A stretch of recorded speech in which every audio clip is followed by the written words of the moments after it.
Okay, so let's look at how we can find the inverse of a function. So to find the inverse of a function, let's say you are given f at x.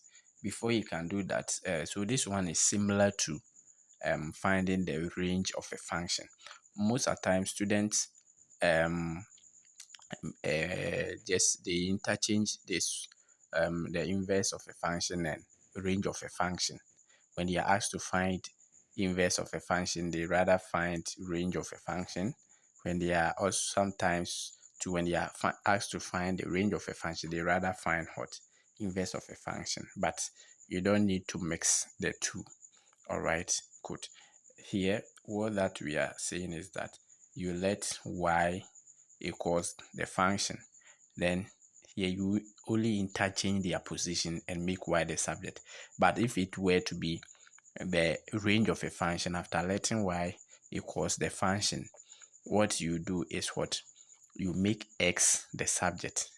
You make x the subject and then find the values of y that makes the x what defined. But this in this case, you are only interchanging their position and solving for what y. After that, you replace the y by what the inverse what sign or symbol.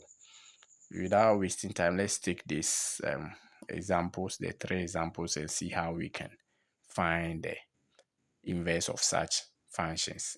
In that case, we are looking at this one, the inverse of f. So we are looking at this. We are also looking at this. We are looking at what this. So that is what we are looking at, their inverse. So let's take the first example and see how we can find the inverse. So we have example 1, which is giving us f at x is equal to 3x plus 1. So the we have the rule says we should let y equals f at x. If that's the case, then I'll have my 3x. I would rather have y is equal to 3x plus 1.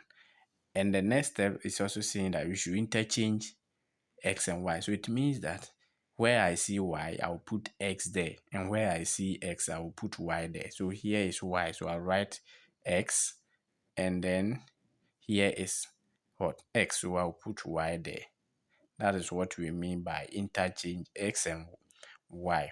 After that, we are saying that when you are done interchanging, then you need to make y the subject. Okay, so if I'm making y the subject, then I can write x minus 1 is equal to 3y. I can only change their positions like this, which is equal to x minus 1. So nothing has changed. The sign, negative, positive, the same thing. Okay, then I will divide both side by 3. So this one is very basic. We have y is equal to x minus 1 all divided by what? 3. After finding y or making y the subject, what does the last step what say? The last step says we should replace y by what? The inverse notation. So what is the inverse? We are finding inverse of f. So I will only replace this by this. So I will just write f inverse, which is equal to x minus 1 divided by 3. Or I can even add this one. Most of the time you can add it or you can ignore it. They are the same. Okay, good. So that is our first example. That's our first example. Let's look at our second example. Okay, let's look at our second example. So for our second example, we are saying that it is giving us what? J at x is equal to square root of 4 minus x squared. So we should let y equals what? J at x. Therefore, y should be equal to square root of 4 minus x squared.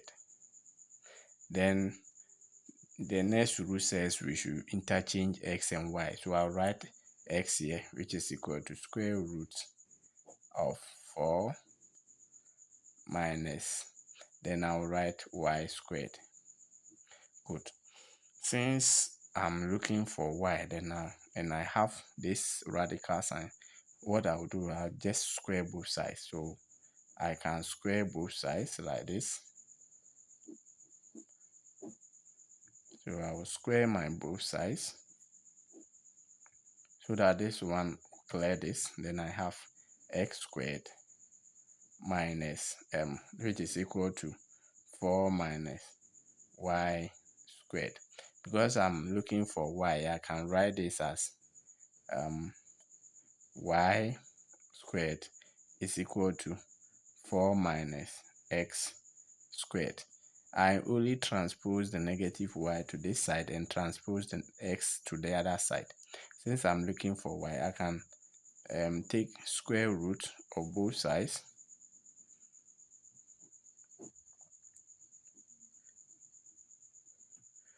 Great. So that this one will go, then I'll have my y is equal to square root of 4 minus x squared. I'm done. Yes, because I've found y. I only need to replace y by what? In this time, which function was given? I was function g as my function. So I'll replace this by this, which gives me square root of 4 minus x squared. So it's very basic, right? Very, very simple. It is very, very simple. So that is how we find what? The inverse of a function. Now let's look at example 3. Okay, so this is my example 3, and the same way, so we should let y equals h at x.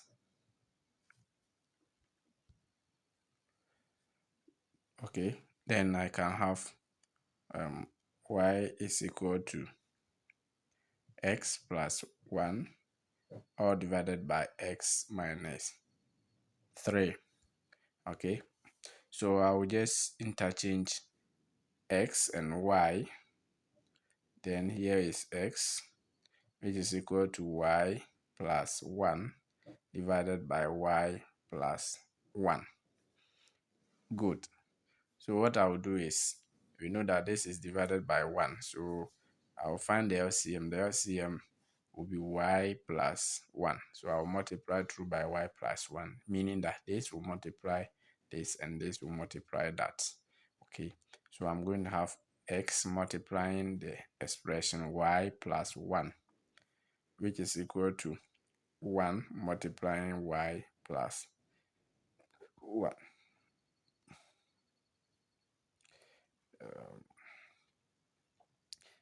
Here we are supposed to have -3 rather. Yes, so here we have -3. We are supposed to have -3 here, sorry. Good. So I will just open the bracket and I'll have xy minus 3x, which is equal to y plus 1.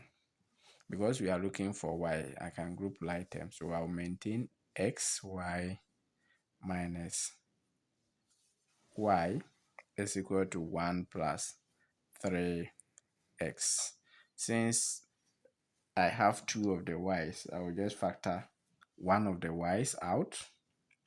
Then I'll have x minus 1, which is equal to 1 plus 3x. Let me just divide both sides by x minus 1. Then I'll have x minus 1. This one goes.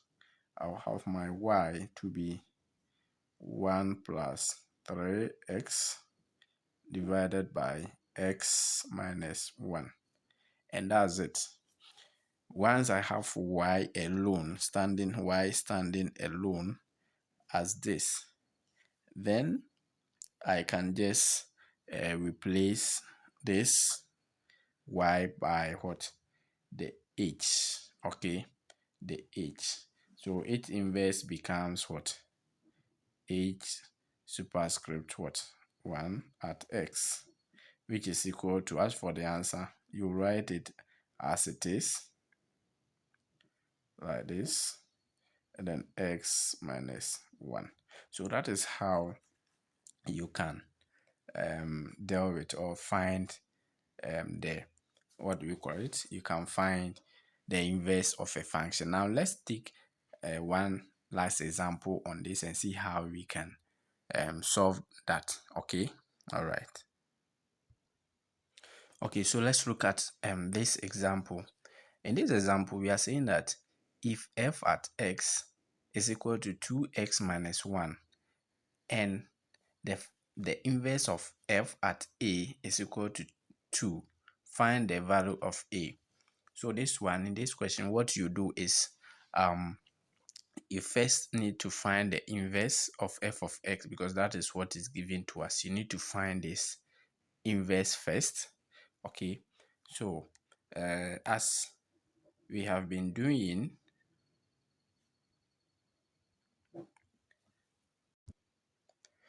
so we find the inverse of this, and for inverse of this you let y equals f at x. Therefore y should be equal to 2x minus 1. Just interchange their positions, then we have x is equal to 2y minus 1. In grouping like terms, I can write this as 2y is equal to x plus 1. I'll just divide both sides by 2, and then I have my y to be equal to x plus 1 all divided by 2. So once I have this, I can just write the inverse of this, which is equal to x plus 1 divided by 2. Good. But in this question, you are given the inverse of what? F at a, meaning that the a, wherever I see my x, I should put a there. So this means that I'm going to have inverse of f at a is equal to, so since x is here and x is here and a is here, then I'm going to have a plus 1 all divided by 2.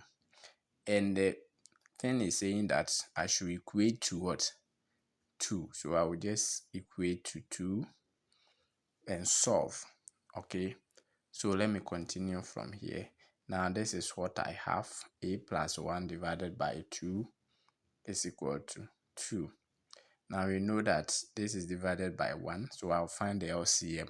What's the LCM? LCM is what? 2. And I'll multiply 2 by 2. So if I should multiply 2 by 2, it means that when I multiply 2 here, the 2 will cancel out. If I multiply 2 here, it will go 1 multiplies this, it will cancel out. So I'm going to get a plus 1 is equal to 2 times 2. Because these two will multiply these two, and I'm going to get a plus 1 is equal to 4. In grouping like terms, then I can just write my a is equal to 4 minus 1, and my a is giving us what? 3. So this gives the answer. So when you have similar questions like this, that is what it means. There are times that you may be given a figure instead of a or any unknown variable. You may be given a figure, let's say 2 or 3. So when you get that, the only thing you do is you just substitute that value and solve and get the value.